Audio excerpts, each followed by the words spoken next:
கூட்டணி ஒரு பக்கம் வந்து அரசியல் கூட்டணிகள் விளையாடும் அளவுக்கு பணம் மிகப்பெரிய அளவில் தமிழ்நாட்டில், இதை நீங்கள் வந்து சொல்கிறதுக்கு வெக்கமாக தான் இருக்குது, தமிழ்நாட்டு வாக்காளர்களுக்கு வந்து ஜாக்பாட்டு அப்படின்னு சொல்லக்கூடிய ஒரு சூழ்நிலை தான் இருக்குது. அது சொல்வது வந்து ஜனநாயகத்துக்கு அவமானம் தான்.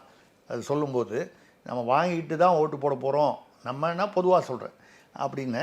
ஆனால் யதார்த்தம் ஒத்துக்கொண்டு தானே ஆக வேண்டும்.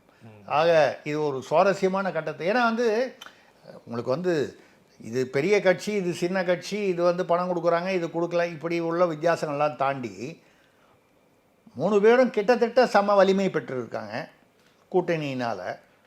3 பேரும் பணம் கொடுக்குறாங்க. வஞ்சிக்கோட்டை வாலிபன் மாதிரி சபாஷ், சரியான போட்டி, அப்படி தானே வருது இது.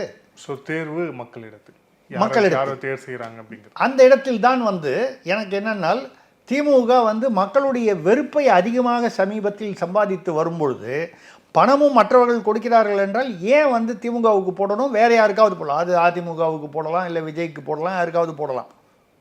திமுகவை தவிர ஒரு மாற்று வர வேண்டும் என்று மக்கள் வந்து எதிர்பார்ப்பதற்கு, அந்த ஆர்வம் அதிகமாவதற்கு வந்து இந்த திமுக மீதான வெறுப்பு காரணமாக அமைந்து விடும் என்பது என்னுடைய ஒரு கணிப்பு.